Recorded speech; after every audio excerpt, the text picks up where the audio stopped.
Bonjour, c'est l'heure de la valise gourmande. Je vous présente La goûteuse d'Hitler de Rosella Portorino. C'est une écrivaine italienne et l'histoire est tirée d'un fait historique.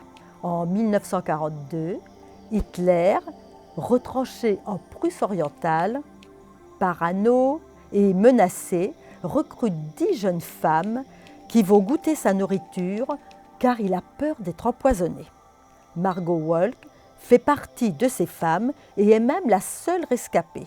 Elle va raconter cette histoire 2 ans avant sa mort en 2012. Elle a 95 ans. Rosella Portorino va écrire une biographie très romancée de Margot Wolk.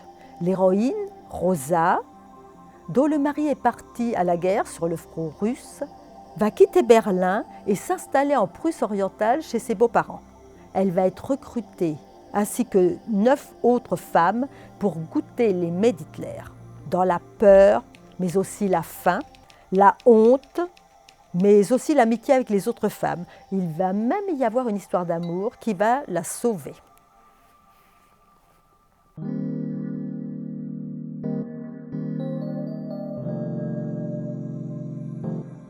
Nous sommes entrés une par une. Je me suis assise et j'ai croisé les mains sur mon ventre.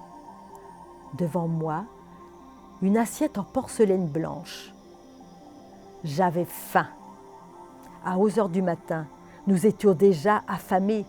Mais cela ne tenait pas à l'air de la campagne, au voyage en autocar. Ce trou dans l'estomac, c'était la peur. Mes haricots verts étaient agrémentés d'une noix de beurre. Du beurre? Je n'en avais pas mangé depuis mon mariage. L'odeur des poivrons grillés me chatouillait le nez. Mon assiette débordait. Je ne la lâchais pas des yeux. Celle de ma voisine d'en face contenait du riz et des petits pois. « Mangez !» ont-ils dit d'un angle de la salle. C'était à peine plus qu'une invitation et pas tout à fait un ordre. Ils lisaient l'appétit dans nos yeux, bouches entr'ouvertes, respiration précipitée. Nous avons hésité. « Mangez !» ont-ils répété dans l'angle de la salle. Mais j'avais déjà sucé un haricot et senti mon sang affluer à la racine de mes cheveux. À l'extrémité de mes orteils, senti mon cœur ralentir. Au début, nous prenons de petites bouchées, à croire que nous ne sommes pas obligés de tout avaler, que nous pouvons refuser cette nourriture. Ce repas qui ne nous est pas destiné, qui nous incombe par hasard. C'est le hasard qui nous rend dignes de partager son ordinaire. Mais ensuite, les aliments glissent dans l'œsophage, atterrissent dans ce creux qu'est notre estomac, et plus ils le remplissent, plus le creux grandit, plus nous serrons fort nos fourchettes. Le strudel aux pommes est un tel délice que les larmes me montent aux yeux et que j'enfourme les cuillerées de plus en plus grosses, les avalant à la suite jusqu'à ce qu'il me faille rejeter la tête en arrière et reprendre ma respiration face à mes adversaires. Le repas terminé, 2 SS se sont approchés et la femme à ma gauche s'est levée. « On ne bouge pas. Rassieds-toi. Vous n'avez pas le droit de vous lever. Vous resterez ici, à table, jusqu'à nouvel ordre, en silence. Si les plats sont empoisonnés, l'effet sera rapide.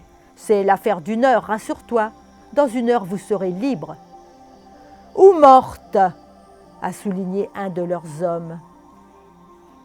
Ce livre m'a beaucoup intéressée parce qu'on y voit l'ambiguïté des sentiments des personnages. Ces personnes sont réunies dans une sorte de huis clos et chacune a des motivations différentes et peu à peu on va l'apprendre. On a envie de continuer cette histoire parce que ce sont des humains pleins de désirs qui ont envie de vivre malgré tout et ils sont amenés à parfois renier leurs convictions.